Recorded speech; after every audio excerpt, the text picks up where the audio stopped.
Good morning.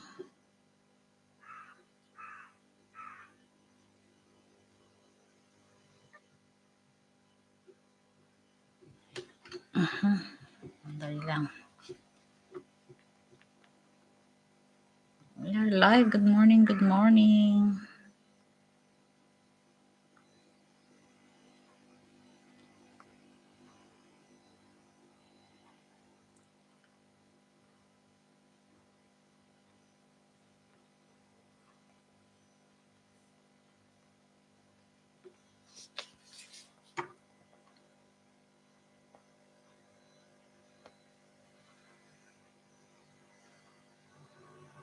The Book of Job, Chapter 1.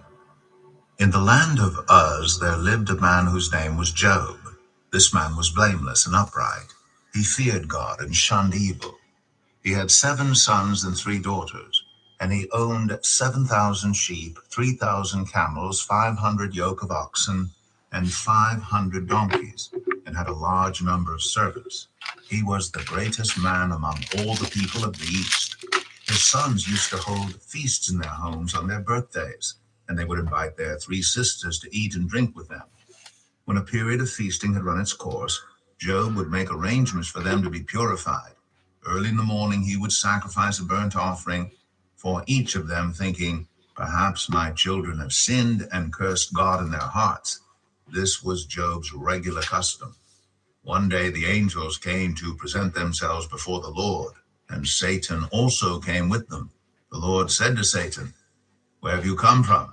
Satan answered the Lord, "From roaming throughout the earth, going back and forth on it." Then the Lord said to Satan, "Have you considered my servant Job?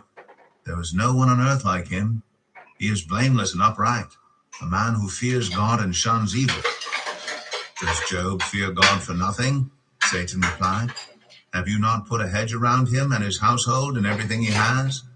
You have blessed the work of his hands, so that his flocks and herds are spread throughout the land. But now stretch out your hand and strike everything he has, and he will surely curse you to your face." The Lord said to Satan, "Very well then, everything he has is in your power, but on the man himself do not lay a finger." Then Satan went out from the presence of the Lord. One day, when Job's sons and daughters were feasting and drinking wine at the oldest brother's house, a messenger came to Job and said, "The oxen were plowing, and the donkeys were grazing nearby, and the Sabaeans attacked and made off with them. They put the servants to the sword, and I am the only one who has escaped to tell you." While he was still speaking, another messenger came and said, "The fire of God fell from the heavens and burned up the sheep and the servants, and I am the only one who has escaped to tell you." While he was still speaking, another messenger came and said, "The Chaldeans formed 3 raiding parties and swept down on your camels and made off with them. They put the servants to the sword, and I am the only one who has escaped to tell you." While he was still speaking, yet another messenger came and said, "Your sons and daughters were feasting and drinking wine at the oldest brother's house, when suddenly a mighty wind swept in from the desert and struck the 4 corners of the house. It collapsed on them, and they are dead, and I am the only one who has escaped to tell you." At this, Job got up and tore his robe and shaved his head. Then he fell to the ground in worship and said, "Naked I came from my mother's womb, and naked I will depart. The Lord gave, and the Lord has taken away. May the name of the Lord be praised." In all this, Job did not sin by charging God with wrongdoing. Job 2. On another day the angels came to present themselves before the Lord, and Satan also came with them to present himself before him. And the Lord said to Satan, "Where have you come from?" Satan answered the Lord, "From roaming throughout the earth, going back and forth on it." Then the Lord said to Satan, "Have you considered my servant Job? There is no one on earth like him. He is blameless and upright, a man who fears God and shuns evil. and he still maintains his integrity, though you incited me against him to ruin him without any reason. Skin for skin, Satan replied. A man will give all he has for his own life. But now stretch out your hand and strike his flesh and bones, and he will surely curse you to your face. The Lord said to Satan, Very well then, he is in your hands, but you must spare his life.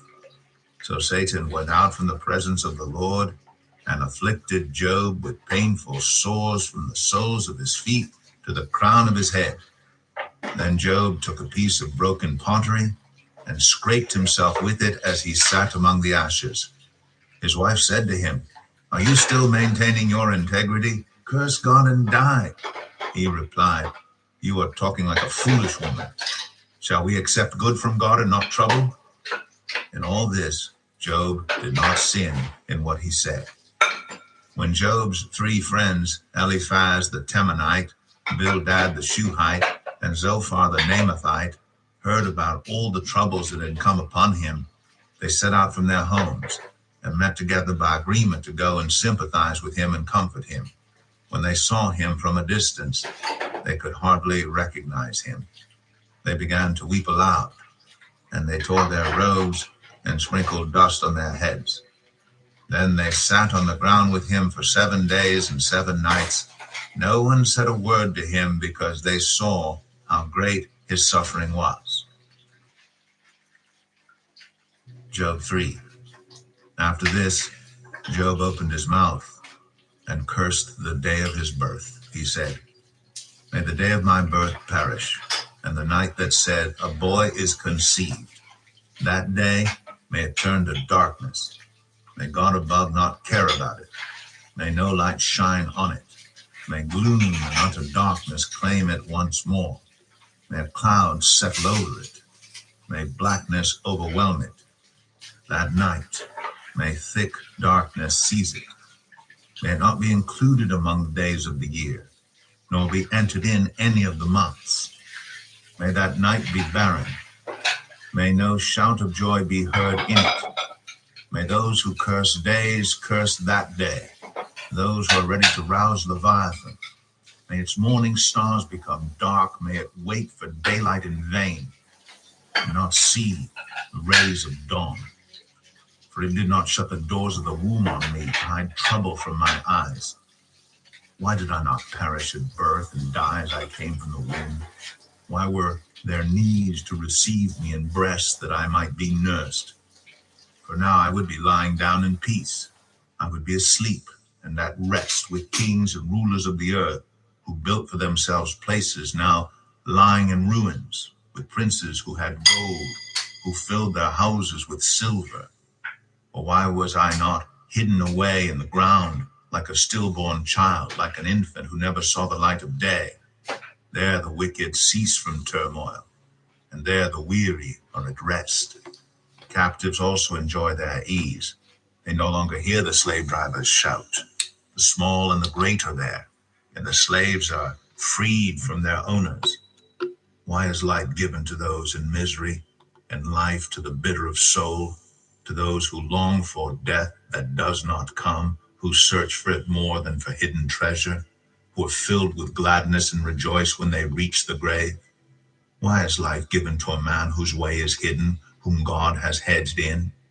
For sighing has become my daily food. My groans pour out like water. What I feared has come upon me. What I dreaded has happened to me. I have no peace, no quietness. I have no rest, but only turmoil. 4. Then Eliphaz the Temanite replied, If someone ventures a word with you, will you be impatient? But who can keep from speaking? Think how you have instructed many, how you strengthened feeble hands. Your words have supported those who stumbled. You have strengthened faltering knees. But now trouble comes to you, and you are discouraged. It strikes you, and you are dismayed. Should not your piety be your confidence, and your blameless ways your hope? Consider now, who being innocent has ever perished? Where were the upright ever destroyed? As I have observed, those who plow evil and those who sow trouble reap it. At the breath of God they perish. At the blast of his anger they are no more. The lions may roar and growl, yet the teeth of the great lions are broken. The lion perishes for lack of prey, and the cubs of the lioness are scattered. A word was secretly brought to me. My ears caught a whisper of it. Amid disquieting dreams in the night, when deep sleep falls on people, fear and trembling seized me and made all my bones shake. A spirit glided past my face, and the hair on my stood on end. It stopped, but I could not tell what it was. Before my eyes, and I heard a hushed voice. Can a mortal be more righteous than God? Can even a strong man be more pure than his maker? If God places no trust in his servants, if he charges his angels with error, how much more those who live in houses of clay, whose foundations are in the dust, who are crushed more readily than a moth. Between dawn and dusk they are broken to pieces, unnoticed. They perish forever. Are not the cords of their tent pulled up, so that they die without wisdom? Job 5. Call if you will, but who will answer you? To which of the holy ones will you turn? Resentment kills a fool, and envy slays the simple. I myself have seen a fool taking root, but suddenly his house was cursed. His children are far from safety, crushed in court without a defender. The hungry consume his harvest, taking it even from among thorns, and the thirsty pat after his wealth. For hardship does not spring from the soil, nor does trouble sprout from the ground. Yet man is born to trouble as surely as sparks fly upward. But if I were you, I would appeal to God. I would lay my cause before him. He performs wonders that cannot be fathomed, miracles that cannot be counted. He provides rain for the earth. He sends water on the countryside. The lowly he sets on high, and those who mourn are lifted to safety. He thwarts the plans of the crafty, Hello po, so that their Troyet hands Kitchen. achieve no success. He catches the wise in their craftiness, and the schemes of the wily are swept away. Darkness comes upon them in the daytime. At noon they grope as in the night. He saves the needy from the sword in their mouth. He saves them from the clutches of the powerful. So the poor have hope, and injustice shuts its mouth. Blessed is the one whom God corrects. So do not despise the discipline of the Almighty. For he wounds, but he also binds up. He injures, but his hands also heal. From 6 calamities he will rescue you. In 7 no harm will touch you. In famine he will deliver you from death, and in battle from the stroke of the sword. You will be protected from the lash of the tongue, and need not fear when destruction comes. You will laugh at destruction and famine, and need not fear the wild animals. For you will have a covenant with the stones of the field, and the wild animals will be at peace with you. You will know that your tent is secure. You will take stock of your property and find nothing missing. You will know that your children will be many, and your descendants like the grass of the earth. You will come to the grave in full vigor, like sheaves gathered in season. We have examined this, and it is true. So hear it and apply it to yourself. Job 6. Then Job replied, if only my anguish could be weighed, and all my misery be placed on the scales. It would surely outweigh the sand of the seas. No wonder my words have been impetuous. The arrows of the Almighty are in me. My spirit drinks in their poison. God's terrors are marshaled against me. Does a wild donkey bray when it has grass, or an ox bellow when it has fodder? Hello, Troyet Is tasteless Kitchen. food eaten without salt? Or is there flavor in the sap of the mallow? I refuse to touch it. Such food makes me ill.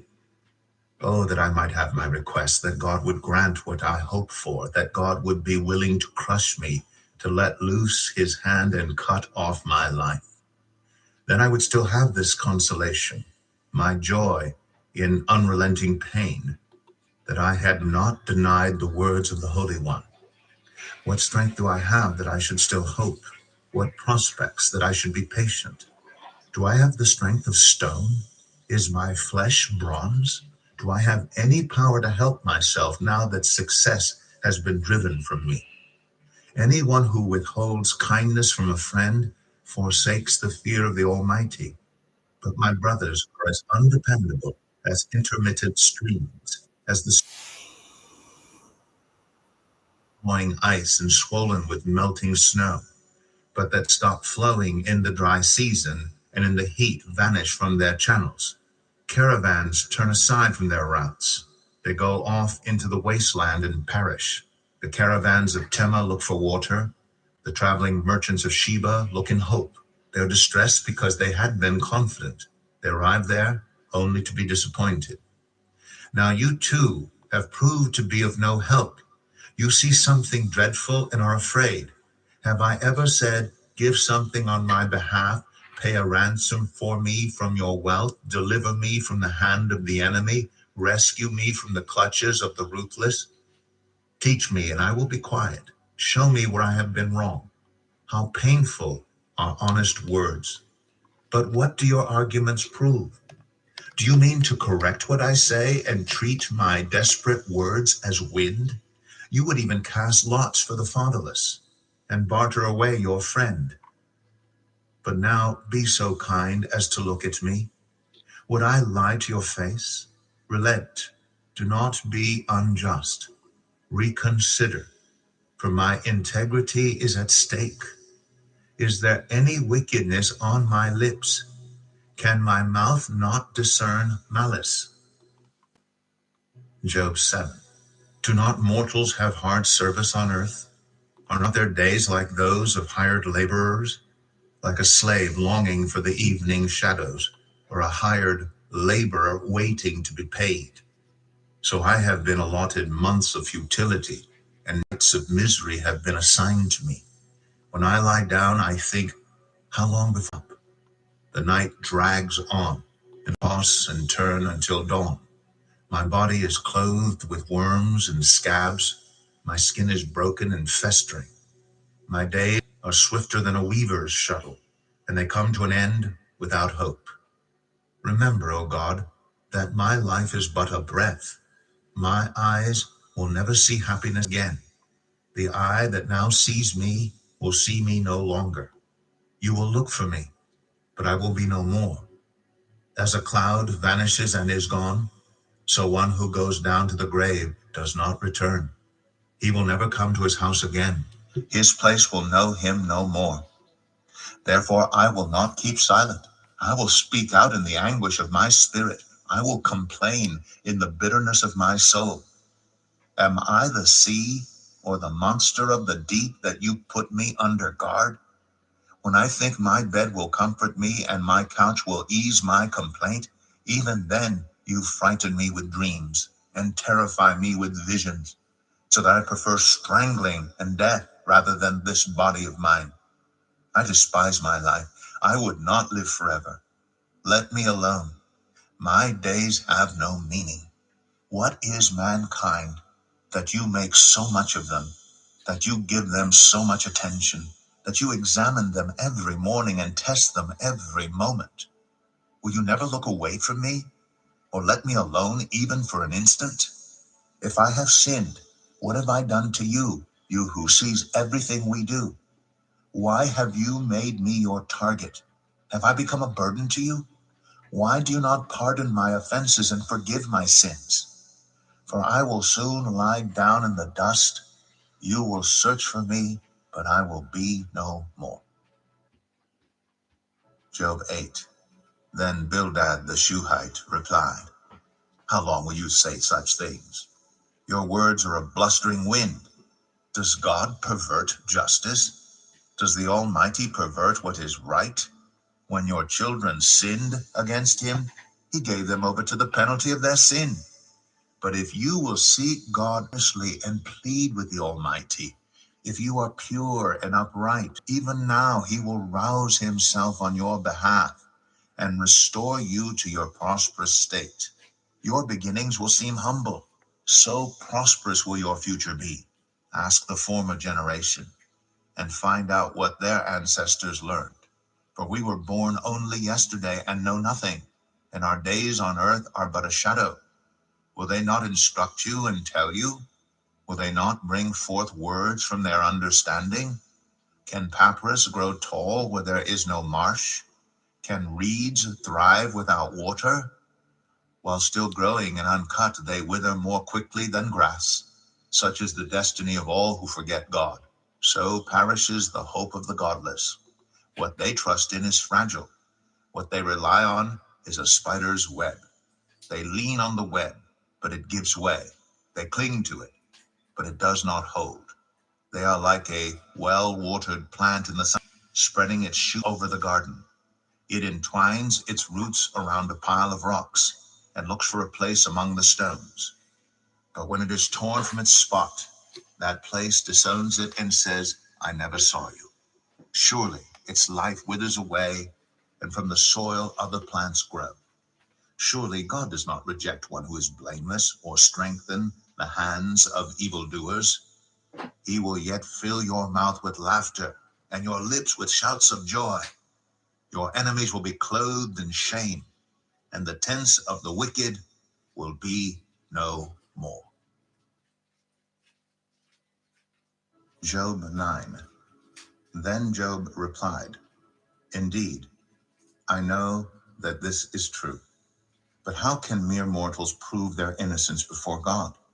Though they wished to dispute with him, they could not answer him one time out of 1,000. His wisdom is profound. His power is vast. Who has resisted him and come out unscathed? He moves mountains without their knowing it, and overturns them in his anger. He shakes the earth from its place and makes its pillars tremble. He speaks to the sun, and it does not shine. He seals off the light of the stars. He alone stretches out the heavens and treads on the waves of the sea. He is the maker of the Bear and Orion, the Pleiades, and the constellations of the south. He performs wonders that cannot be fathomed, miracles that cannot be counted. When he passes me, I cannot see him. When he goes by, I cannot perceive him. If he snatches away, who can stop him? Who can say to him, What are you doing? God does not restrain his anger. Even the cohorts of Rahab cowered at his feet. How then can I dispute with him? How can I find words to argue with him? Though I were innocent, I could not answer him. I could only plead with my judge for mercy. Even if I summoned him and he responded, I do not believe he would give me a hearing. He would crush me with a storm and multiply my wounds for no reason. He would not let me catch my breath, but would overwhelm me with misery. If it is a matter of strength, he is mighty. And if it is a matter of justice, who can challenge him? Even if I were innocent, my mouth would condemn me. If I were blameless, it would pronounce me guilty. Although I am blameless, I have no concern for myself. I despise my own life. It is all the same. That is why I say he destroys both the blameless and the wicked. When a scourge brings sudden death, he mocks the despair of the innocent. When a land falls into the hands of the wicked, he blindfolds its judges. If it is not he, then who is it?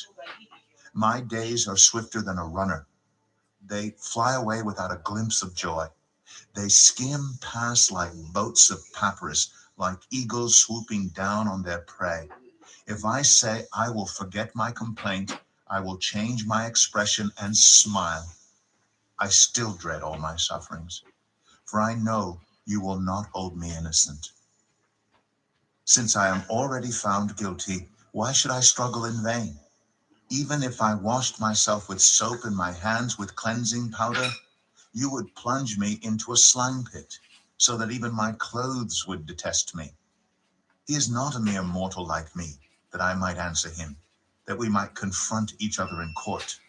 If only there was someone to mediate between us, someone to bring us together, someone to remove God's rod from me, so that his terror would frighten me no more. Then I would speak up without fear of him, but as it now stands with me, I cannot. Job 10. I loathe my very life. Therefore I will give free rein to my complaint and speak out in the bitterness of my soul. I say to God, do not declare me guilty, but tell me, what charges you have against me? Does it please you to oppress me, to spurn the work of your hands, while you smile on the plans of the wicked? Do you have eyes of flesh? Do you see as a mortal sees? Are your days like those of a mortal, or your years like those of a strong man? That you must search out my faults and probe after my sin, though you know that I am not guilty and that no one can rescue me from your hand? Your hands shaped me and made me. Will you now turn and destroy me? Remember that you molded me like clay. Will you now turn me to dust again? Did you not pour me out like milk and curdle me like cheese? Clothe me with skin and flesh and knit me together with bones and sinews? You gave me life and showed me kindness, and in your providence watched over my spirit. But this is what you concealed in your heart, and I know that this was in your mind. If I sinned, you would be watching me and would not let my offense go unpunished. If I am guilty, woe to me. Even if I am innocent, I cannot lift my head, for I am full of shame and drowned in my affliction. If I hold my head high, you stalk me like a lion, and again display your awesome power against me. You bring new witnesses against me, and increase your anger toward me. Your forces come against me, wave upon wave. Why then did you bring me out of the womb? I wish I had died before any eye saw me. If only I had never come into being, or had been carried straight from the womb to the grave. Are not my few days almost over? Turn away from me so I can have a moment's joy before I go to the place of no return, to the land of gloom and utter darkness, to the land of deepest night, of utter darkness and disorder, where even the light is like darkness. Job 11. Then Zophar the Naamathite replied, Are all these words to go unanswered? Is this talker to be vindicated? Will your idle talk reduce others to silence? Will no one rebuke you when you mock? You say to God, My beliefs are flawless, and I am pure in your sight. Oh, how I wish that God would speak, that he would open his lips against you and disclose to you the secrets of wisdom, for true wisdom has two sides. Know this, God has even forgotten some of your sin. Can you fathom the mysteries of God? Can you probe the limits of the Almighty? They are higher than the heavens above. What can you do? They are deeper than the depths below. What can you know? Their measure is longer than the earth and wider than the sea. If he comes along and confines you in prison and convenes a court, who can oppose him? Surely he recognizes deceivers. And when he sees evil, does he not take note? But the witless can no more become wise than a wild donkey's colt can be born human. Yet if you devote your heart to him and stretch out your hands to him, if you put away the sin that is in your hand and allow no evil to dwell in your tent, then, free of fault, you will lift up your face. You will stand firm and without fear. You will surely forget your trouble, recalling it only as waters gone by. Life will be brighter than noonday, and darkness will become like morning. You will be secure because there is hope. You will look about you and take your rest in safety. You will lie down with no one to make you afraid, and many will court your favor. But the eyes of the wicked will fail, and escape will elude them. Their hope will become a dying gasp. Job 12. Then Job replied, Doubtless, you are the only people who matter, and wisdom will die with you. But I have a mind as well as you. I am not inferior to you. Who does not know all these things? I have become a laughingstock to my friends. Though I called on God and he answered, a mere laughingstock, though righteous and blameless. Those who are at ease have contempt for misfortune, as the fate of those whose feet are slipping. The tents of marauders are undisturbed, and those who provoke God are secure. Those God has in his hand. But ask the animals, and they will teach you, or the birds in the sky, and they will tell you, or speak to the earth, and it will teach you, or let the fish in the sea inform you. Which of all these does not know that the hand of the Lord has done this? In his hand is the life of every creature, and the breath of all. Does not the ear test words as the tongue tastes food? Is not wisdom found among the aged? Does not long life bring understanding? To God belong wisdom and power, counsel and understanding are his. What he tears down cannot be rebuilt. Those he imprisons cannot be released. If he holds back the water, there is drought. If he lets them loose, they devastate the land. To him belong strength and insight. Both deceived and deceiver are his. He leads rulers away stripped and makes fools of judges. He takes off the shackles put on by kings and ties a loincloth around their waist. He leads priests away stripped and overthrows officials long established. He silences the lips of trusted advisors and takes away the and disarms the mighty. He reveals the deep things of darkness and brings utter darkness into the light. He makes nations great and destroys them, and disperses them. He deprives the leaders of the earth of their reason. He makes them wander in a trackless waste. They grope in darkness with no light. He makes them stagger like drunkards. Job 13. My eyes have seen all this. My ears have heard and understood it. What you know, I also know. I am not inferior to you. But I desire to speak to the Almighty and to argue my case with God. You, however, smear me with lies. You are worthless physicians, all of you. If only you would be altogether silent. For you, that would be wisdom. Hear now my argument. Listen to the pleas of my lips. Will you speak wickedly on God's behalf? Will you speak deceitfully for him? Will you show him partiality? Will you argue the case for God? Would it turn out well if he examined you? Could you deceive him as you might deceive a mortal? He would surely call you to account if you secretly showed partiality. Would not his splendor terrify you? Would not the dread of him fall on you? Your maxims are proverbs of ashes. Your defenses are defenses of clay. Keep silent and let me speak. Then let come to me what may. Why do I put myself in jeopardy and take my life in my hands? Though he slay me, yet will I hope in him. I will surely defend my ways to his face. Indeed, this will turn out for my deliverance, for no godless person would dare come before him. Listen carefully to what I say. Let my words ring in your ears. Now that I have prepared my case, I know I will be vindicated.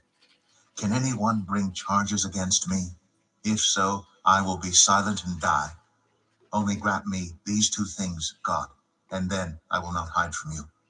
Withdraw your hand far from me, and stop frightening me with your terrors. Then summon me, and I will answer, or let me speak, and you reply to me. How many wrongs and sins have I committed? Show me my offense and my sin. Why do you hide your face, and consider me your enemy? Will you torment a wind-blown leaf? Will you chase after dry chaff? For you write down bitter things against me, and make me reap the sins of my youth. You fasten my feet in shackles, you keep close watch on all my paths, by putting marks on the soles of my feet. So man wastes away like something rotten, like a garment eaten by moths. Job 14. Mortals born of woman are of few days and full of trouble. They spring up like flowers and wither away. Like fleeting shadows, they do not endure. Do you fix your eye on them? Will you bring them before you for judgment? Who can bring what is pure from the impure? No one. A person's days are determined. You have decreed the number of his months and have set limits he cannot exceed. So look away from him and let him alone till he has put in his time like a hired laborer. At least there is hope for a tree. If it is cut down, it will sprout again, and its new shoots will not fail. Its roots may grow old in the ground, and its stump die in the soil. Yet at the scent of water, it will bud and put forth shoots like a plant.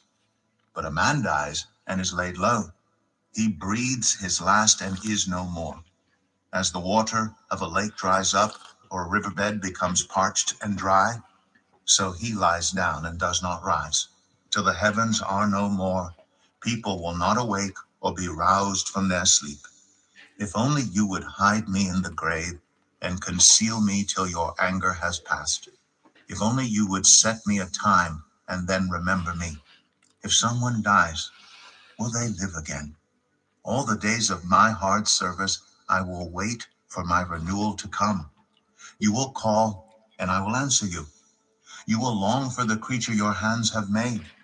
Surely then you will count my steps, but not keep track of my sin. My offenses will be sealed up in a bag. You will cover over my sin.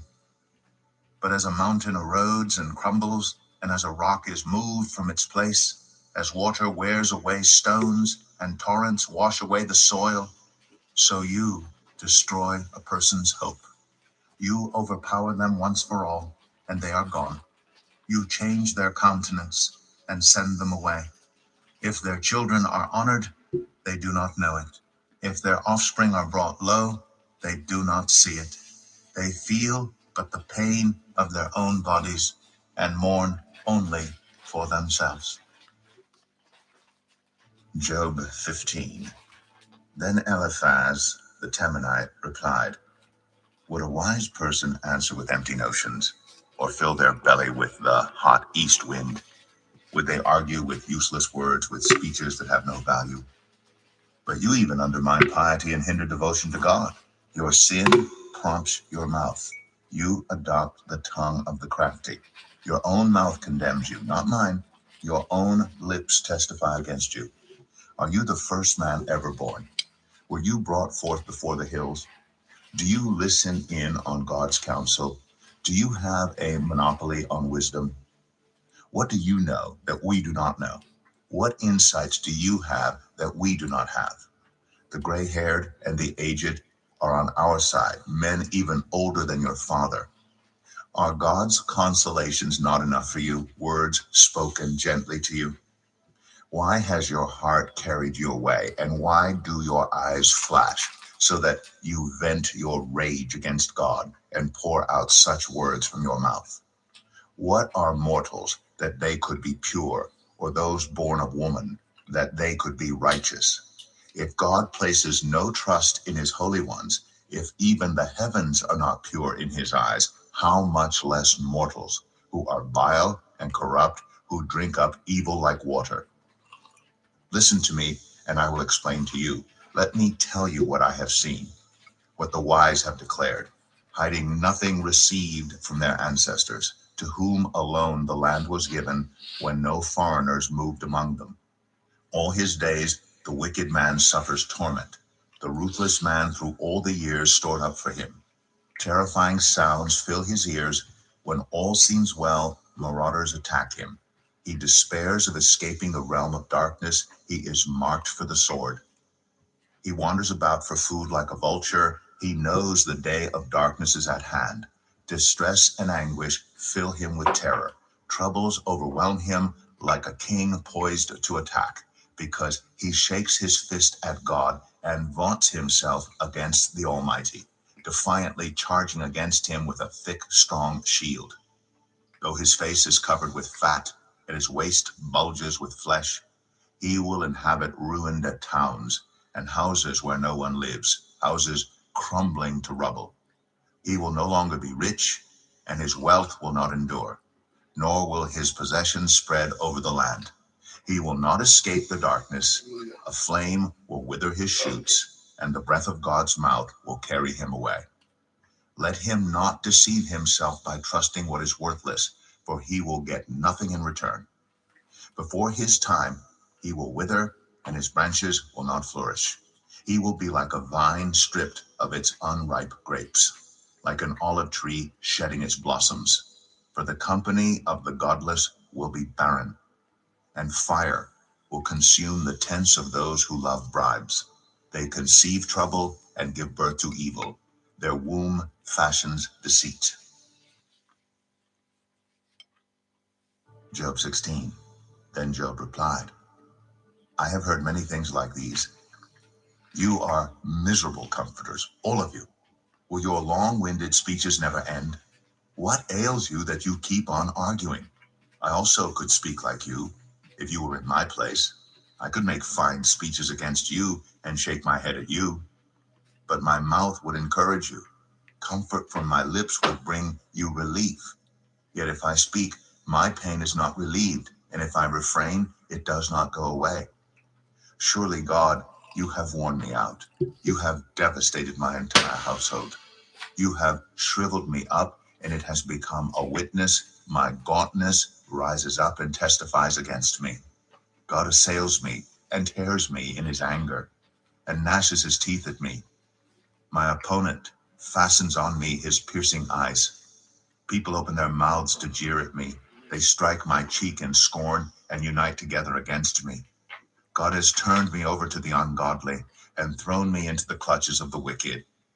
All was well with me, but he shattered me. He seized me by the neck and crushed me. He has made me his target. His archers surround me. Without pity, he pierces my kidneys and spills my gall on the ground. Again and again, he bursts upon me. He rushes at me like a warrior. I have sewed sackcloth over my skin and buried my brow in the dust. My face is red with weeping. Dark shadows ring my eyes. Yet my hands have been free of violence, and my prayer is pure. Earth, do not cover my blood. May my cry never be laid to rest. Even now my witness is in heaven. My advocate is on high. My intercessor is my friend. As my eyes pour out tears to God, on behalf of a man, he pleads with God as one pleads for a friend. Only a few years will pass before I take the path of no return. Job 17. My spirit is broken. My days are cut short. The grave awaits me. Surely mockers surround me. My eyes must dwell on their hostility. Give me, O God, the pledge you demand. Who else will put up security for me? You have closed their minds to understanding. Therefore you will not let them triumph. If anyone denounces their friends for reward, the eyes of their children will fail. God has made me a byword to everyone, a man in whose face people spit. My eyes have grown dim with grief. My whole frame is but a shadow. The upright are appalled at this. The innocent are aroused against the ungodly. Nevertheless, the righteous will hold to their ways, and those with clean will grow stronger. But come on, all of you, try again. I will not find a wise man among you. My days have passed, my plans are shattered, yet the desires of my heart turn night into day. In the face of the darkness, light is near.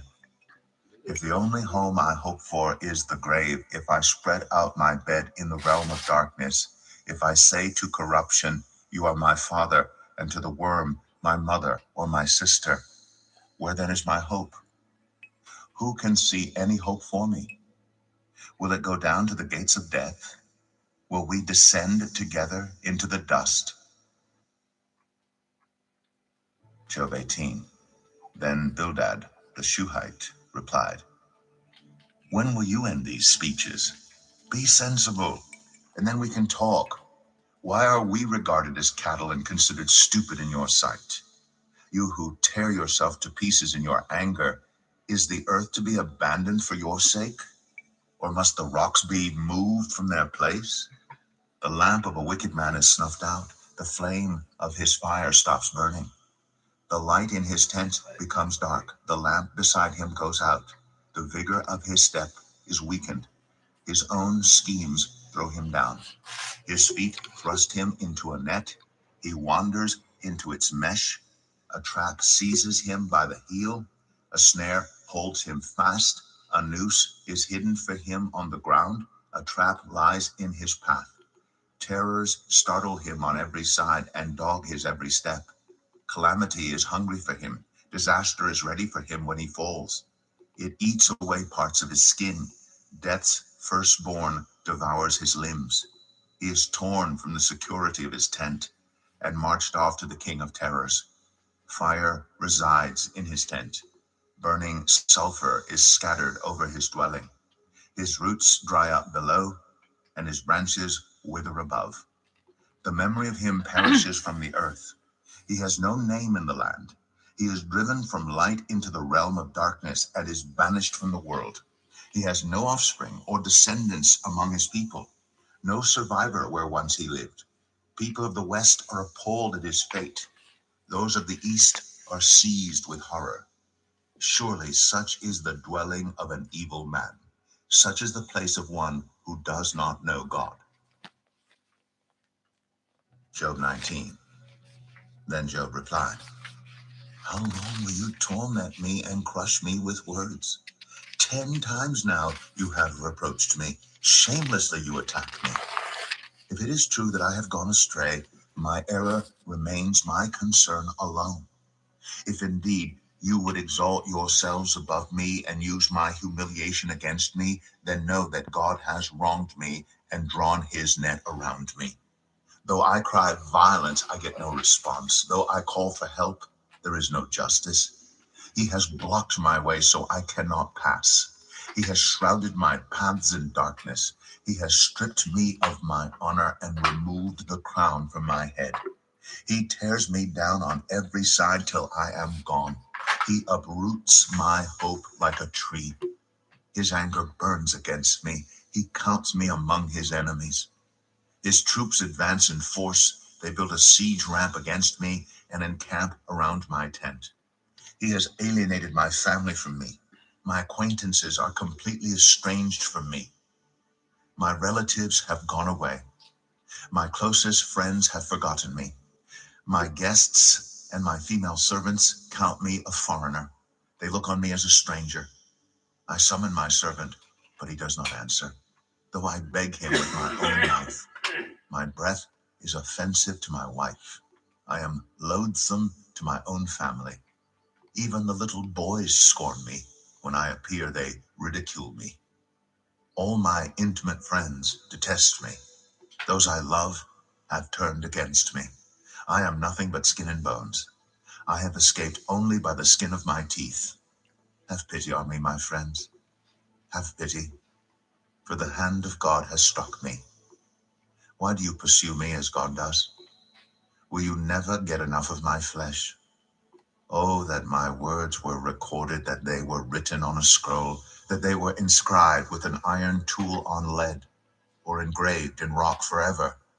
I know that my Redeemer lives, and that in the end he will stand on the earth. And after my skin has been destroyed, yet in my flesh I will see God. I myself will see him with my own eyes, I, and not another. How my heart yearns within me. If you say, how we will hound him, since the root of the trouble lies in him, you should fear the sword yourselves, for wrath will bring punishment by the sword, and then you will know that there is judgment. Job 20. Then Zophar the Naamathite replied, my troubled thoughts prompt me to answer because I am greatly disturbed. I hear a rebuke that dishonors me, and my understanding inspires me to reply. Surely you know how it has been from of old, ever since mankind was placed on the earth, that the mirth of the wicked is brief, the joy of the godless lasts but a moment. Though the pride of the godless person reaches to the heavens, and his head touches the clouds, he will perish forever like his own dung. Those who have seen him will say, where is he? Like a dream he flies away, no more to be found, banished like a vision of the night.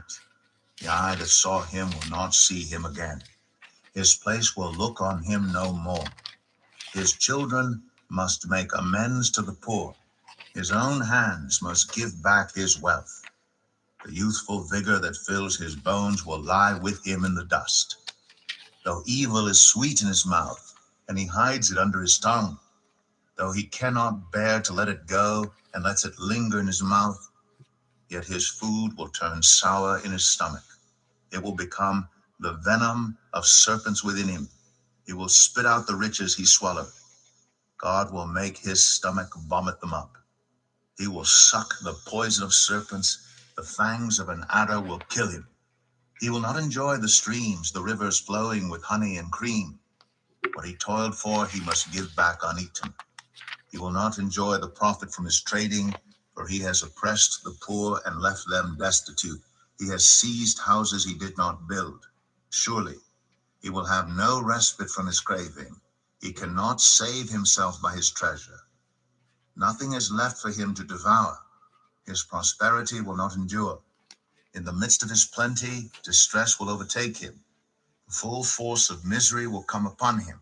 When he has filled his belly, God will vent his burning anger against him and rain down his blows on him. Though he flees from an iron weapon, a bronze-tipped arrow pierces him. He pulls it out of his back, the gleaming point out of his liver. Terrors will come over him. Total darkness lies in wait for his treasures. A fire unfanned will consume him and devour what is left in his tent. The heavens will expose his guilt. The earth will rise up against him. A flood will carry off his house, rushing waters on the day of God's wrath. Such is the fate God allots the wicked, the heritage appointed for them by God. Job 21. Then Job replied, "Listen carefully to my words. Let this be the consolation you give me. Bear with me while I speak, and after I have spoken, mock on. Is my complaint directed to a human being? Why should I not be impatient? Look at me and be appalled. Clap your hand over your mouth. When I think about this, I am terrified. Trembling seizes my body. Why do the wicked live on, growing old and increasing in power? They see their children established around them, their offspring before their eyes. Their homes are safe and free from fear. The rod of God is not on them. Their bulls never fail to breed. Their cows calve and do not miscarry. They send forth their children as a flock. Their little ones dance about. They sing to the music of timbrel and lyre. They make merry to the sound of the pipe. They spend their years in prosperity and go down to the grave in peace. Yet they say to God, 'Leave us alone. We have no desire to know your ways.' Who is the Almighty that we should serve him? What would we gain by praying to him? But their prosperity is not in their own hands. So I stand aloof from the plans of the wicked. Yet how often is the lamp of the wicked snuffed out? How often does calamity come upon them, the fate God allots in his anger? How often are they like straw before the wind, like chaff swept away by a gale? It is said, God stores up the punishment of the wicked for their children. Let him repay the wicked so that they themselves will experience it. Let their own eyes see their destruction. Let them drink the cup of the wrath of the Almighty. For what do they care about the families they leave behind when their allotted months come to an end? Can anyone teach knowledge to God, since he judges even the highest? One person dies in full vigor, completely secure and at ease, well nourished in body, bones rich with marrow. Another dies in bitterness of soul, never having enjoyed anything good. Side by side they lie in the dust, and worms cover them both. I know full well what you are thinking, the schemes by which you would wrong me. You say, where now is the house of the great, the tents where the wicked lived? Have you never questioned those who travel? Have you paid no regard to their accounts, that the wicked are spared from the day of calamity, that they are delivered from the day of wrath? Who denounces their conduct to their face? Who repays them for what they have done? They are carried to the grave, and watch is kept over their tombs. The soil in the valley is sweet to them. Everyone follows after them, and a countless throng goes before them. So how can you console me with your nonsense? Nothing is left of your answers but falsehood. Job 22. Then Eliphaz the Temanite replied, Can a man be of benefit to God? Can even a wise person benefit him? What pleasure would it give the Almighty if you were righteous? What would he gain if your ways were blameless? Is it for your piety that he rebukes you and brings charges against you? Is not your wickedness great? Are not your sins endless? You demanded security from your relatives for no reason. You stripped people of their clothing, leaving them naked. You gave no water to the weary, and you withheld food from the hungry. Though you were a powerful man owning land, an honored man living on it, and you sent widows away empty-handed and broke the strength of the fatherless. That is why snares all around you, why sudden peril terrifies you, why it is so dark you cannot see, and why a flood of water covers you. Is not God in the heights of heaven? And see how lofty are the highest stars. Yet you say, what does God know? Does he judge through such darkness? Thick clouds veil him, so he does not see us as he goes about in the vaulted heavens. Will you keep to the old path that the wicked have trod? They were carried off before their time, their foundations washed away by a flood. They said to God, leave us alone. What can the Almighty do to us? Yet it was he who filled their houses with good things. So I stand aloof from the plans of the wicked. The righteous see their ruin and rejoice. The innocent mock them, saying, surely our foes are destroyed, and fire devours their wealth. Submit to God and be at peace with him. In this way prosperity will come to you. Accept instruction from his mouth, and lay up his words in your heart. If you return to the Almighty, you will be restored. If you remove wickedness far from your tent and assign your nuggets to the dust, your gold of Ophir to the rocks in the ravines, then the Almighty will be your gold, the choicest silver for you. Surely then you will find delight in the Almighty, and will lift up your face to God. You will pray to him, and he will hear you, and you will fulfill your vows. What you decide on will be done, and light will shine on your ways. When people are brought low, and you say, lift them up, then he will save the downcast. He will deliver even one who is not innocent, who will be delivered through the cleanness of your hands. Job 23. Then Job replied, even today my complaint is bitter. His hand is heavy in spite of my groaning. If only I knew where to find him, if only I could go to his dwelling, I would state my case before him and fill my mouth with arguments. I would find out what he would answer me and consider what he would say to me. Would he vigorously oppose me? No, he would not press charges against me. There the upright can establish their innocence before him, and there I would be delivered forever from my judge. But if I go to the east, he is not there. If I go to the west, I do not find him. When he is at work in the north, I do not see him. When he turns to the south, I catch no glimpse of him.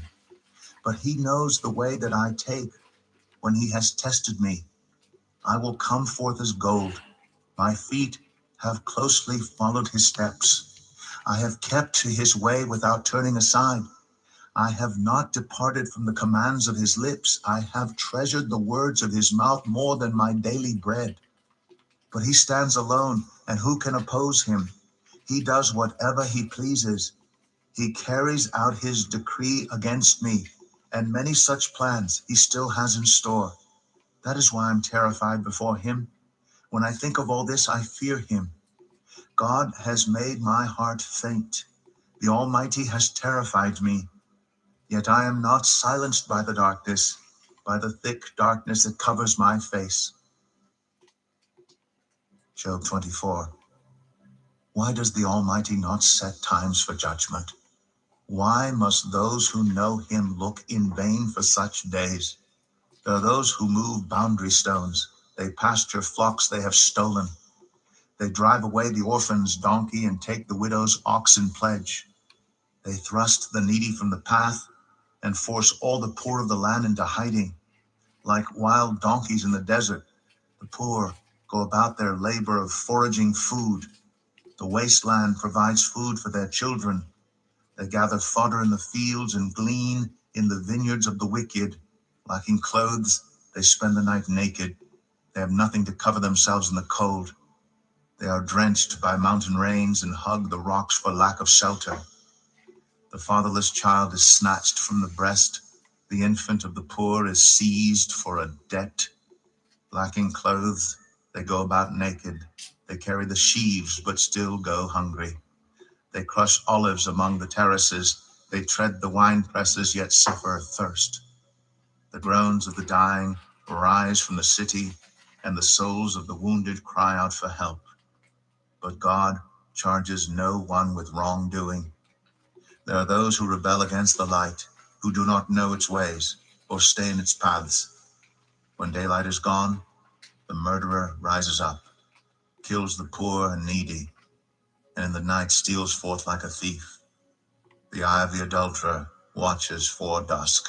He thinks, no eye will see me, and he keeps his face concealed. In the dark, thieves break into houses, but by day they shut themselves in. They want nothing to do with the light. For all of them, midnight is their morning. They make friends with the terrors of darkness. Yet they are foam on the surface of the water. Their portion of the land is cursed, so that no one goes to the vineyards. As heat and drought snatch away the melted snow, so the grave snatches away those who have sinned. The womb forgets them, the worm feasts on them. The wicked are no longer remembered, but are broken like a tree. They prey on the barren and childless woman, and to the widow they show no kindness. But God drags away the mighty by his power. Though they become established, they have no assurance of life. He may let them rest in a feeling of security, but his eyes are on their ways. For a little while they are exalted, and then they are gone. They are brought low and gathered up like all others. They are cut off like heads of grain. If this is not so, who can prove me false and reduce my words to nothing? Job 25. Then Bildad the Shuhite replied, dominion and awe belong to God. He establishes order in the heights of heaven. Can his forces be numbered? On whom does his light not rise? How then can a mortal be righteous before God? How can one born of woman be pure? If even the moon is not bright and the stars are not pure in his eyes, how much less a mortal who is but a maggot, a human being who is only a worm? Job 26. Then Job replied, how you have helped the powerless, how you have saved the arm that is feeble. What advice you have offered to one without wisdom, and what great insight you have displayed. Who has helped you utter these words, and whose spirit spoke from your mouth? The dead are in deep anguish, those beneath the waters and all that live in them. The realm of the dead is naked before God. Destruction lies uncovered. He spreads out the northern skies over empty space. He suspends the earth over nothing. He wraps up the waters in his clouds, yet the clouds do not burst under their weight. He covers the face of the full moon, spreading his clouds over it. He marks out the horizon on the face of the waters for a boundary between light and darkness. The pillars of the heavens quake, aghast at his rebuke. By his power, he churned up the sea. By his wisdom, he cut Rahab to pieces. By his breath, the skies became fair. His hand pierced the gliding serpent. And these are but the outer fringe of his works. How faint the whisper we hear of him. Who then can understand the thunder of his power? Job 27. And Job continued his discourse. As surely as God lives, who has denied me justice? The Almighty, who has made my life bitter. As long as I have life within me, the breath of God in my nostrils, my lips will not say anything wicked, and my tongue will not utter lies. I will never admit you are in the right till I die. I will not deny my integrity. I will maintain my innocence and never let go. My conscience will not reproach me as long as I live. May my enemy be like the wicked, my adversary like the unjust. For what hope have the godless when they are cut off, when God takes away their life? Does God listen to their cry when distress comes upon them? Will they find delight in the Almighty? Will they call on God at all times? I will teach you about the power of God. The ways of the Almighty I will not conceal. You have all seen this yourselves. Why then this meaningless talk? Here is the fate God allots to the wicked, the heritage a ruthless man receives from the Almighty. However many his children, their fate is the sword. His offspring will never have enough to eat. The plague will bury those who survive him, and their widows will not weep for them. Though he heaps up silver like dust and clothes like piles of clay, what he lays up, the righteous will wear, and the innocent will divide his silver. The house he builds is like a moth's cocoon, like a hut made by a watchman. He lies down wealthy, but will do so no more. When he opens his eyes, all is gone. Terrors overtake him like a flood. A tempest snatches him away in the night. The east wind carries him off, and he is gone. It sweeps him out of his place. It hurls itself against him without mercy. As he flees headlong from its power, it claps its hands in derision and hisses him out of his place. Job 28. There is a mine for silver, and a place where gold is refined. Iron is taken from the earth, and copper is smelted from ore. Mortals put an end to the darkness. They search out the farthest recesses for ore in the blackest darkness. Far from human dwellings they cut a shaft, in places untouched by human feet. Far from other people they dangle and sway. The earth from which food comes is transformed below as by fire. Lapis lazuli comes from its rocks, and its dust contains nuggets of gold. No bird of prey knows that hidden path. No falcon's eye has seen it. Proud beasts do not set foot on it, and no lion prowls there. People assault the flinty rock with their hands and lay bare the roots of the mountains. They tunnel through the rock. Their eyes see all its treasures. They search the sources of the rivers and bring hidden things to light. But where can wisdom be found? Where does understanding dwell? No mortal comprehends its worth. It cannot be found in the land of the living. The deep says, "It is not in me." The sea says, "It is not with me." It cannot be bought with the finest gold, nor can its price be weighed out in silver. It cannot be bought with the gold of Ophir, with precious onyx or lapis lazuli. Neither gold nor crystal can compare with it, nor can it be had for jewels of gold. Coral and jasper are not worthy of mention. The price of wisdom is beyond rubies. The topaz of Cush cannot compare with it. It cannot be bought with pure gold. Where then does wisdom come from? Where does understanding dwell? It is hidden from the eyes of every living thing, concealed even from the birds in the sky. Destruction and death say, only a rumor of it has reached our ears. God understands the way to it, and he alone knows where it dwells. For he views the ends of the earth, and sees everything under the heavens. When he established the force of the wind, and measured out the waters, when he made a decree for the rain and a path for the thunderstorm, then he looked at wisdom and appraised it. He confirmed it and tested it. And he said to the human race, the fear of the Lord, that is wisdom, and to shun evil is understanding. Job 29. Job continued his discourse. How I long for the months gone by, for the days when God watched over me, when his lamp shone on my head, and by his light I walked through darkness. Oh, for the days when I was in my prime, when God's intimate friendship blessed my house, when the Almighty was still with me, and my children were around me, when my path was drenched with cream, and the rock poured out for me streams of olive oil. When I went to the gate of the city and took my seat in the public square, the young men saw me and stepped aside, and the old men rose to their feet.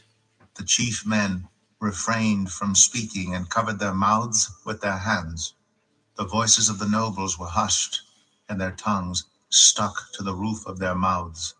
Whoever heard me spoke well of me, and those who saw me commended me, because I rescued the poor who cried for help, and the fatherless who had none to assist them.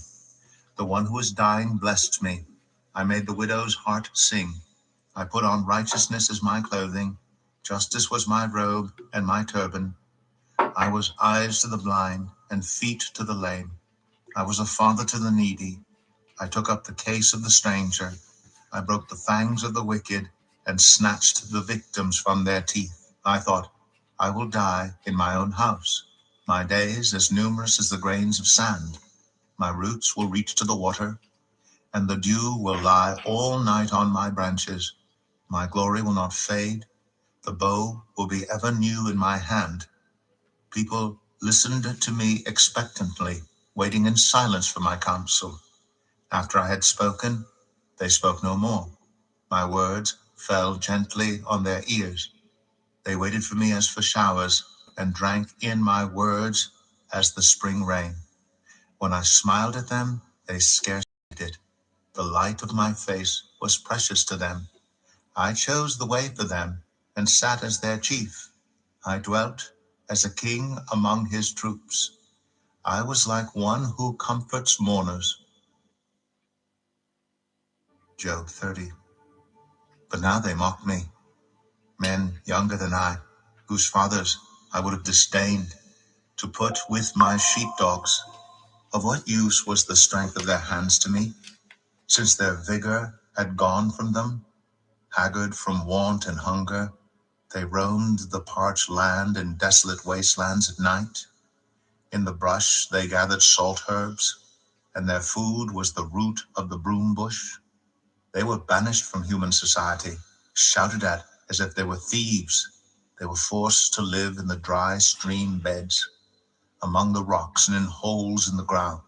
They brayed among the bushes and huddled in the undergrowth.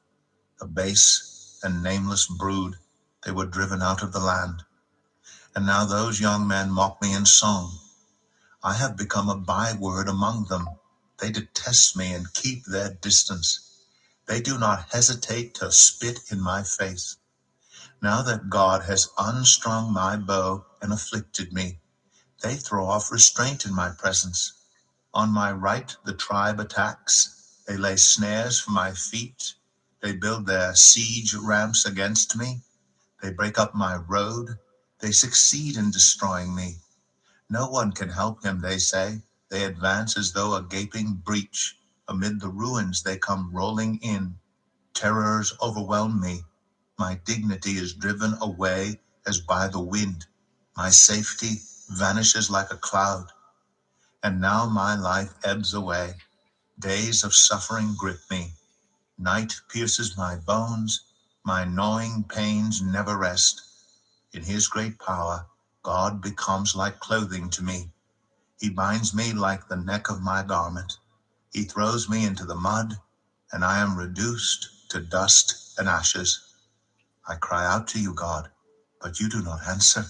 I stand up, but you merely look at me. You turn on me ruthlessly.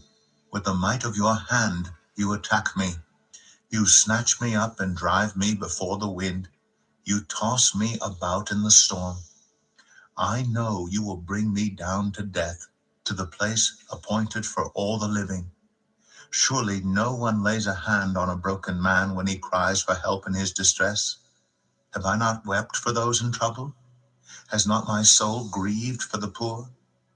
Yet when I hoped for good, evil came. When I looked for light, then came darkness. The churning inside me never stops. Days of suffering confront me. I go about blackened, but not by the sun.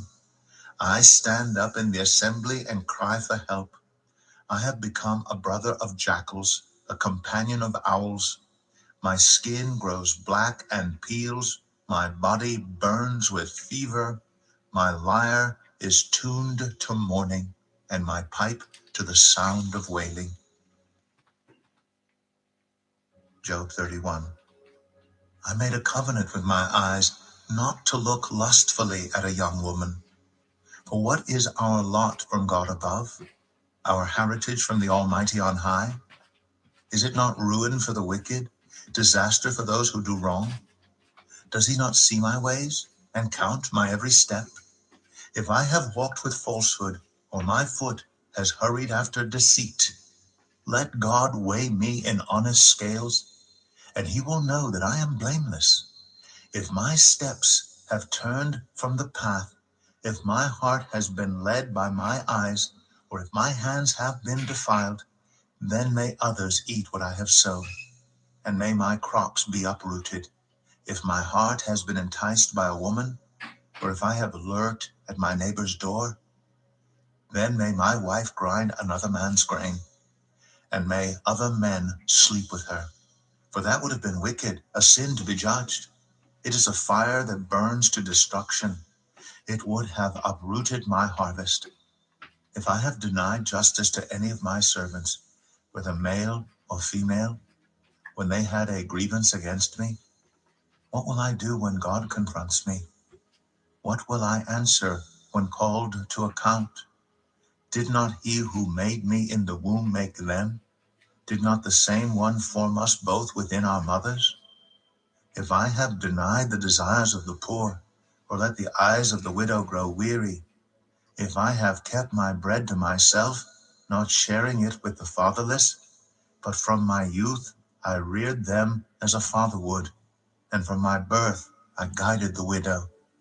If I have seen anyone perishing for lack of clothing, or the needy without garments, and their hearts did not bless me for warming them with the fleece from my sheep, if I have raised my hand against the fatherless, knowing that I had influence in court, then let my arm fall from the shoulder. Let it be broken off at the joint. For I dreaded destruction from God, and for fear of his splendor I could not do such things. If I have put my trust in gold, or said to pure gold, you are my security. If I have rejoiced over my great wealth, the fortune my hands had gained, if I have regarded the sun in its radiance, or the moon moving in splendor, so that my heart was secretly enticed, and my hand offered them a kiss of homage, then these also would be sins to be judged, for I would have been unfaithful to God on high. If I have rejoiced at my enemy's misfortune, or gloated over the trouble that came to him, I have not allowed my mouth to sin by invoking a curse against their life. If those of my household have never said, who has not been filled with Job's meat? But no stranger had to spend the night in the street, for my door was always open to the traveler. If I have concealed my sin as people do by hiding my guilt in my heart, because I so feared the crowd and so dreaded the contempt of the clans that I kept silent and would not go outside, oh, that I had someone to hear me. I sign now my defense. Let the Almighty answer me. Let my accuser put his indictment in writing. Surely I would wear it on my shoulder. I would put it on like a crown. I would give him an account of my every step. I would present it to him as to a ruler. If my land cries out against me, and all its furrows are wet with tears, if I have devoured its yield without payment, or broken the spirit of its tenants, then let briars come up instead of wheat, and stink weed instead of barley. The words of Job are ended. Job 32. So these three men stopped answering Job because he was righteous in his own eyes. But Elihu, son of Barachel the Buzite, of the family of Ram, became very angry with Job for justifying himself rather than God. He was also angry with the three friends because they had found no way to refute Job, and yet had condemned him. Now Elihu had waited before speaking to Job because they were older than he. But when he saw that the three men had nothing more to say, his anger was aroused. So Elihu, son of Barachel the Buzite, said, I am young in years, and you are old. That is why I was fearful, not daring to tell you what I know. I thought, Age should speak, advanced years should teach wisdom. But it is the spirit in a person, the breath of the Almighty, that gives them understanding. It is not only the old who are wise, not only the aged who understand what is right. Therefore I say, listen to me. I too will tell you what I know. I waited while you spoke. I listened to your reasoning.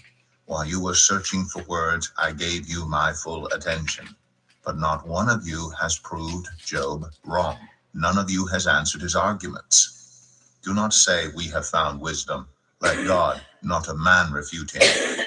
But Job has not marshaled his words against me, and I will not answer him with your arguments. They are dismayed and have no more to say. Words have failed them. Must I wait now that they are silent, now that they stand there with no reply? I too will have my say. I too will tell what I know. For I am full of words, and the spirit within me compels me. Inside I am like bottled up wine, like new wineskins ready to burst. I must speak and find relief. I must open my lips and reply. I will show no partiality, nor will I flatter anyone. For if I was skilled in flattery, my Maker would soon take me away. Job 33. But now, Job, listen to my words. Pay attention to everything I say. I'm about to open my mouth. My words are on the tip of my tongue. My words come from an upright heart. My lips sincerely speak what I know. The Spirit of God has made me. The breath of the Almighty gives me life. Answer me then if you can. Stand up and argue your case before me. I am the same as you in God's sight. I too am a piece of clay. No fear of me should alarm you, nor should my hand be heavy on you. But you have said in my hearing, I heard the very words. I am pure. I have done no wrong. I am clean and free from sin. Yet God has found fault with me. He considers me his enemy. He fastens my feet in shackles. He keeps close watch on all my paths. But I tell you, in this you are not right. For God is greater than any mortal. Why do you complain to him that he responds to no one's words? For God does speak, now one way, now another, though no one perceives it. In a dream, in a vision of the night, when deep sleep falls on people as they slumber in their beds, he may speak in their ears and terrify them with warnings, to turn them from wrongdoing and keep them from pride, to preserve them from the pit, their lives from perishing by the sword. Or someone may be chastened on a bed of pain with constant distress in their bones, so that their body finds food repulsive and their soul loathes the choicest meal. Their flesh wastes away to nothing, and their bones, once hidden, now stick out. They draw near to the pit, and their life to the messengers of death. Yet if there is an angel at their side, a messenger, 1 out of 1,000, sent to tell them how to be upright, and he is gracious to that person and says to God, spare them from going down to the pit. I have found a ransom for them. Let their flesh be renewed like a child's. Let them be restored as in the days of their youth. Then that person can pray to God and find favor with him. They will see God's face and shout for joy. He will restore them to full well-being, and they will go to others and say, I have sinned. I have perverted what is right. But I did not get what I deserved. God has delivered me from going down to the pit, and I shall live to enjoy the light of life. God does all these things to a person twice, even 3 times, to turn them back from the pit, that the light of life may shine on them. Pay attention, Job, and listen to me. Be silent, and I will speak. If you have anything to say, answer me. Speak up, for I want to vindicate you. But if not, then listen to me. Be silent, and I will teach you wisdom. Job 34. Then Elihu said, hear my words, you wise men. Listen to me, you men of learning. For the ear tests words, as the tongue tastes food. Let us discern for ourselves what is right. Let us learn together what is good. Job says, I am innocent, but God denies me justice. Although I am right, I am considered a liar. Although I am guiltless, his arrow inflicts an incurable wound. Is there anyone like Job, who drinks scorn like water? He keeps company with evildoers. He associates with the wicked. For he says, there is no profit in trying to please God. So listen to me, you men of understanding. Far be it from God to do evil, from the Almighty to do wrong. He repays everyone for what they have done. He brings on them what their conduct deserves. It is unthinkable that God would do wrong, that the Almighty would pervert justice. Who appointed him over the earth? Who put him in charge of the whole world? If it were his intention and he withdrew his spirit and breath, all humanity would perish together and mankind would return to the dust. If you have understanding, hear this. Listen to what I say. Can someone who hates justice govern? Will you condemn the just and mighty one? Is he not the one who says to kings, you are worthless, and to nobles, you are wicked? Who shows no partiality to princes and does not favor the rich over the poor? For they are all the work of his hands. They die in an instant, in the middle of the night. The people are shaken and they pass away. The mighty are removed without human hand. His eyes are on the ways of mortals. He sees their every step. There is no deep shadow, no utter darkness where evildoers can hide. God has no need to examine people further, that they should come before him for judgment. Without inquiry, he shatters the mighty and sets up others in their place. Because he takes note of their deeds, he overthrows them in the night and they are crushed. He punishes them for their wickedness, where everyone can see them. Because they turned from following him and had no regard for any of his ways, they caused the cry of the poor to come before him, so that he heard the cry of the needy. But if he remains silent, who can condemn him? If he hides his face, who can see him? Yet he is over individual and nation alike, to keep the godless from ruling, from laying snares for the people. Suppose someone says to God, I am guilty, but will offend no more. Teach me what I cannot see. If I have done wrong, I will not do so again. Should God then reward you on your terms when you refuse to repent? You must decide, not I. So tell me what you know. Men of understanding declare, wise men who hear me say to me, Job speaks without knowledge. His words lack insight. Oh, that Job might be tested to the utmost for answering like a wicked man. To his sin he adds rebellion. Scornfully he claps his hands among us and multiplies his words against God. Job 35. Then Elihu said, do you think this is just? You say, I am in the right, not God. Yet you ask him, what profit is it to me, and what do I gain by not sinning? I would like to reply to you and to your friends with you. Look up at the heavens and see. Gaze at the clouds so high above you. If you sin, how does that affect him? If your sins are many, what does that do to him? If you are righteous, what do you give to him? Or what does he receive from your hand? Your wickedness only affects humans like yourself, and your righteousness only other people. People cry out under a load of oppression. They plead for relief from the arm of the powerful. But no one says, where is God, my maker, who gives songs in the night, who teaches us more than he teaches the beasts of the earth, and makes us wiser than the birds in the sky? He does not answer when people cry out, because of the arrogance of the wicked. Indeed, God does not listen to their empty plea. The Almighty pays no attention to it. How much less then will he listen when you say that you do not see him, that your case is before him, and you must wait for him, and further, that his anger never punishes, and he does not take the least notice of wickedness. So Job opens his mouth with empty talk. Without knowledge, he multiplies words. Job 36. Elihu continued, bear with me a little longer, and I will show you that there is more to be said in God's behalf. I get my knowledge from afar. I will ascribe justice to my Maker. Be assured that my words are not false. One who has perfect knowledge is with you. God is mighty, but despises no one.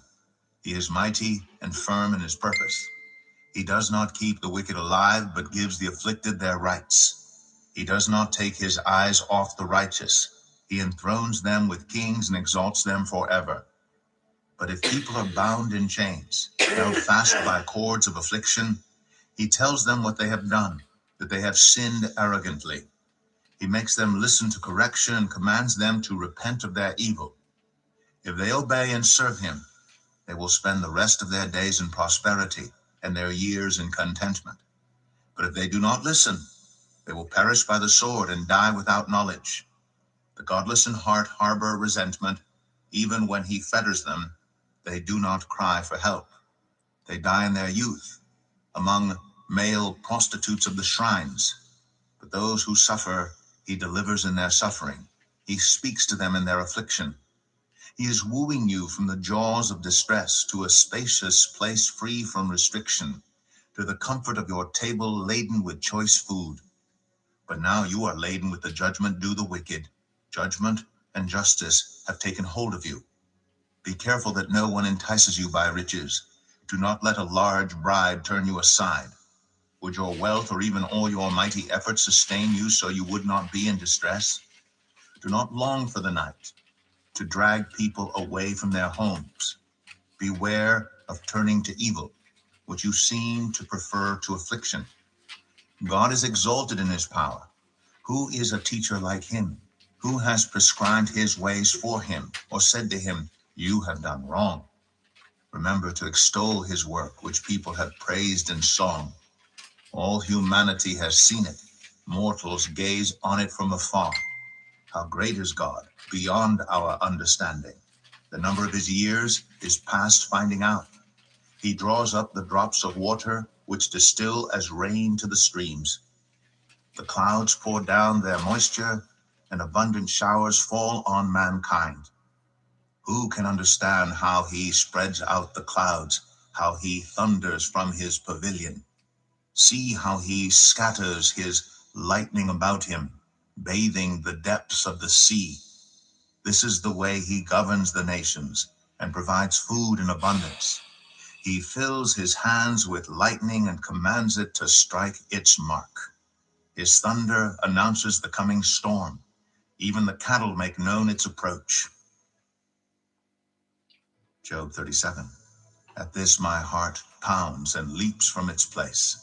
Listen to the roar of his voice, to the rumbling that comes from his mouth. He unleashes his lightning beneath the whole heaven and sends it to the ends of the earth. After that comes the sound of his roar. He thunders with his majestic voice. When his voice resounds, he holds nothing back. God's voice thunders in marvelous ways. He does great things beyond our understanding. He says to the snow, fall on the earth, and to the rain shower, be a mighty downpour, so that everyone he has made may know his work. He stops all people from their labor. The animals take cover. They remain in their dens. The tempest comes out from its chamber, the cold from the driving winds. The breath of God produces ice, and the broad waters become frozen. He loads the clouds with moisture. He scatters his lightning through them. At his direction they swirl around over the face of the whole earth to do whatever he commands them.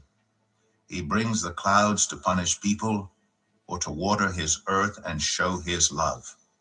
Listen to this, Job. Stop and consider God's wonders. Do you know how God controls the clouds and makes his lightning flash? Do you know how the clouds hang poised, those wonders of him who has perfect knowledge? You who swelter in your clothes when the land lies hushed under the south wind, can you join him in spreading out the skies hard as a mirror of cast bronze? Tell us what we should say to him. We cannot draw up our case because of our darkness. Should he be told that I want to speak? Would anyone ask to be swallowed up? Now no one can look at the sun, bright as it is in the skies after the wind has swept them clean. Out of the north, he comes in golden splendor. God comes in awesome majesty. The Almighty is beyond our reach and exalted in power, in his justice and great righteousness. he does not oppress. Therefore, people revere him, for does he not have regard for all the wise in heart? Job 38. Then the Lord spoke to Job out of the storm. He said, Who is this that obscures my plans with words without knowledge? Brace yourself like a man. I will question you, and you shall answer me. Where were you when I laid the earth's foundation? Tell me if you understand. Who marked off its dimensions? Surely you know. Who stretched a measuring line across it?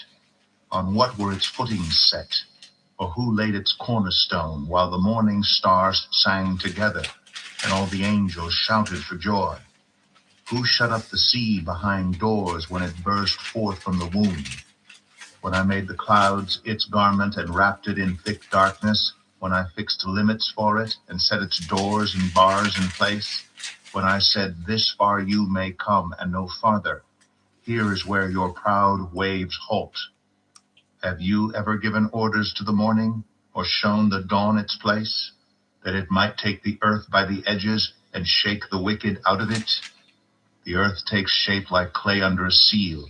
Its features stand out like those of a garment. The wicked are denied their light, and their upraised arm is broken. Have you journeyed to the springs of the sea, or walked in the recesses of the deep? Have the gates of death been shown to you? Have you seen the gates of the deepest darkness? Have you comprehended the vast expanses of the earth? Tell me if you know all this. What is the way to the abode of light? And where does darkness reside? Can you take them to their places? Do you know the paths to their dwellings? Surely you know, for you were already born. You have lived so many years. Have you entered the storehouses of the snow, or seen the storehouses of the hail, which I reserve for times of trouble, for days of war and battle? What is the way to the place where the lightning is dispersed, or the place where the east winds are scattered over the earth?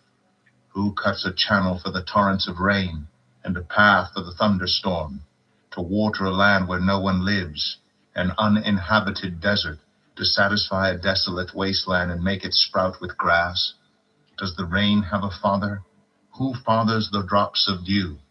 From whose womb comes the ice? Who gives birth to the frost from the heavens? When the waters become hard as stone, when the surface of the deep is frozen, can you bind the chains of the Pleiades?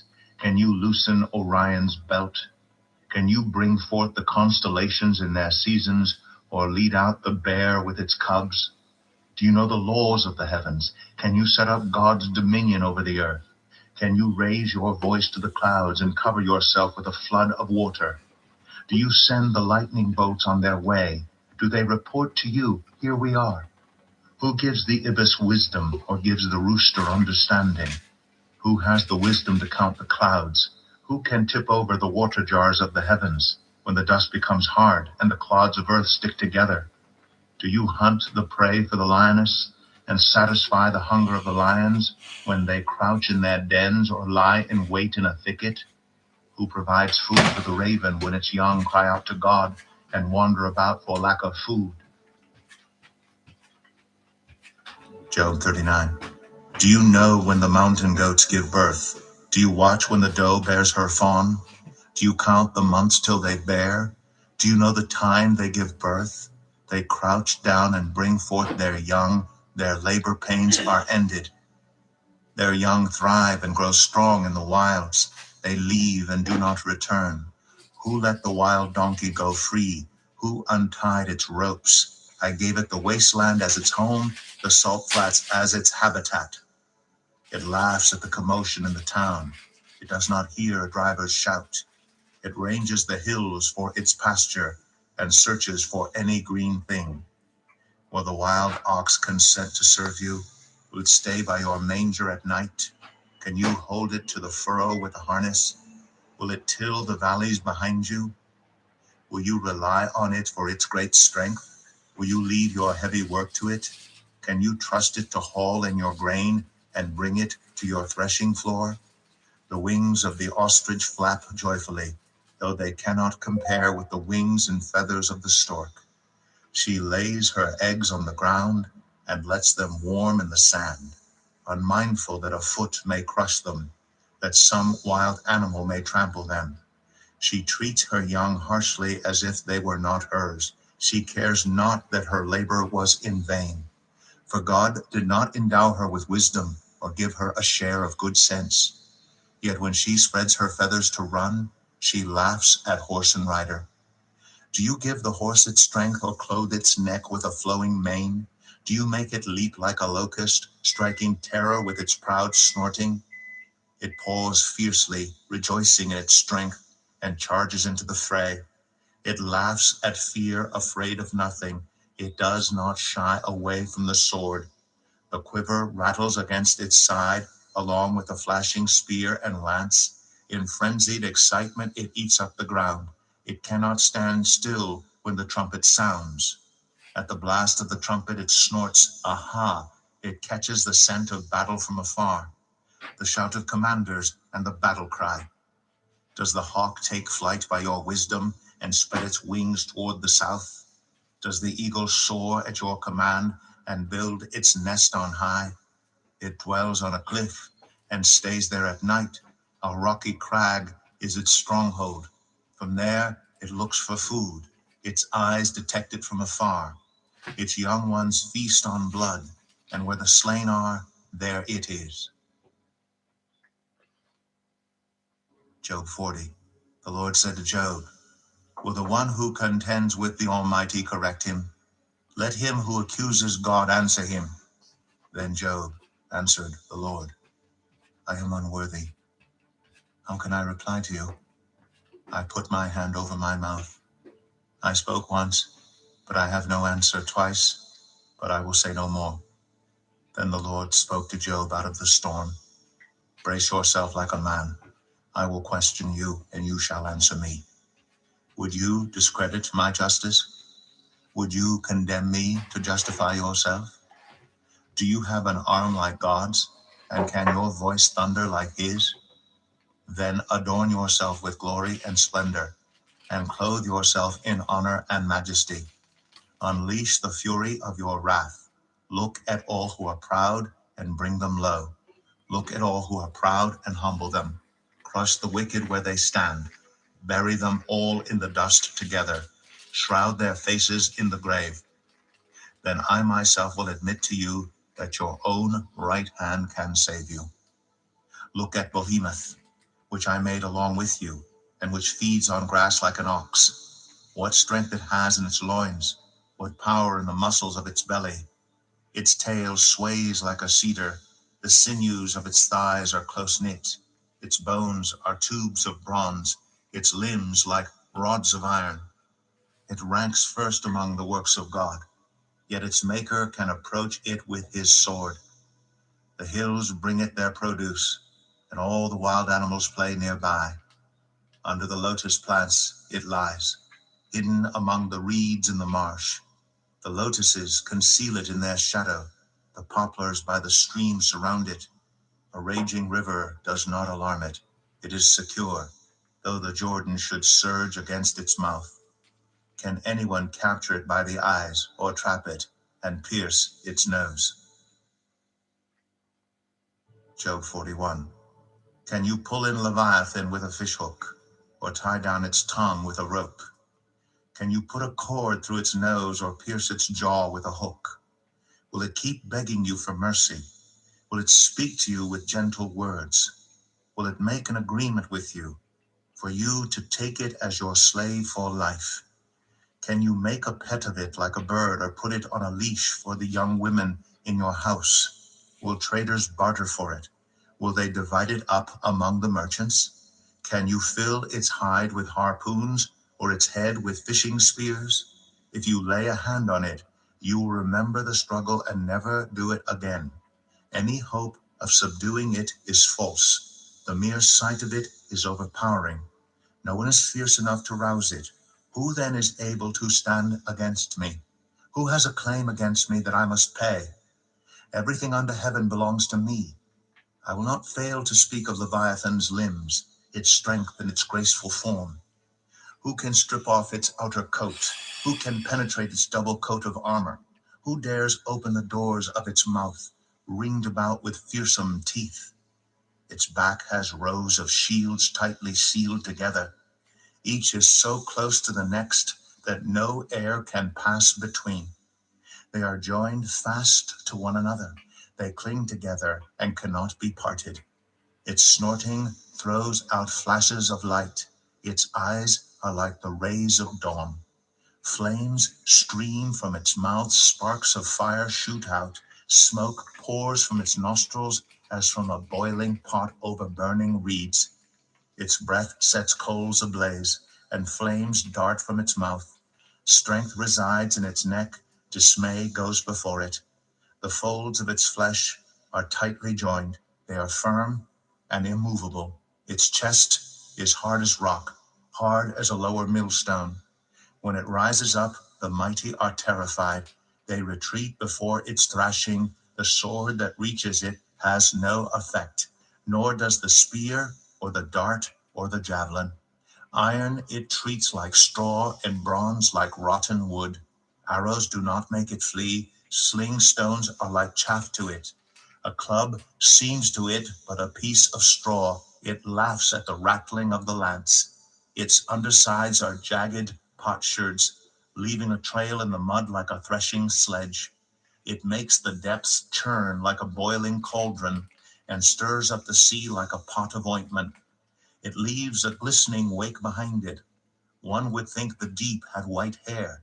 Nothing on earth is its equal, a creature without fear. It looks down on all that are haughty. It is king over all that are proud.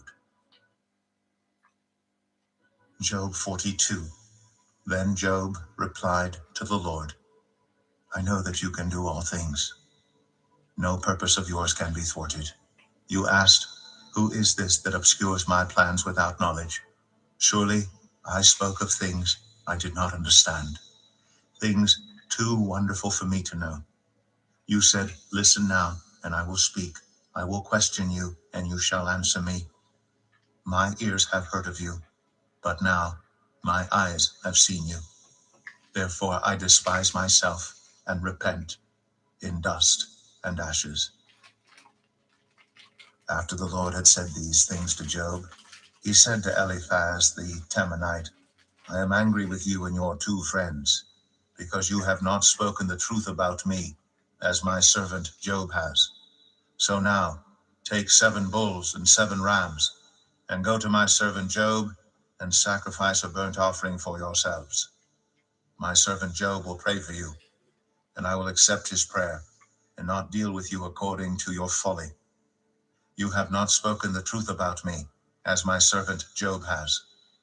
So Eliphaz the Temanite, Bildad the Shuhite, and Zophar the Naamathite did what the Lord told them, and the Lord accepted Job's prayer.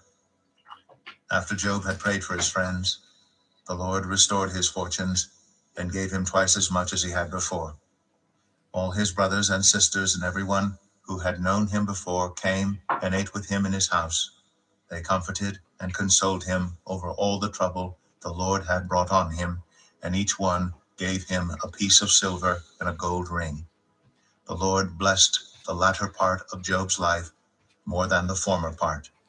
He had 14,000 sheep, 6,000 camels, 1,000 yoke of oxen, and 1,000 donkeys.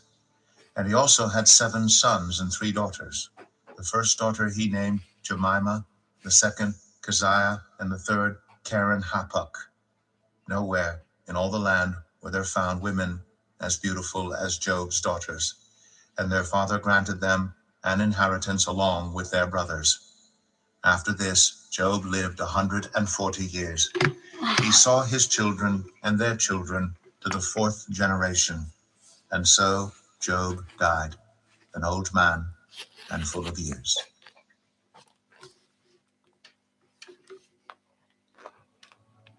The Book of Psalms, Book 1, Psalms 1 through 41.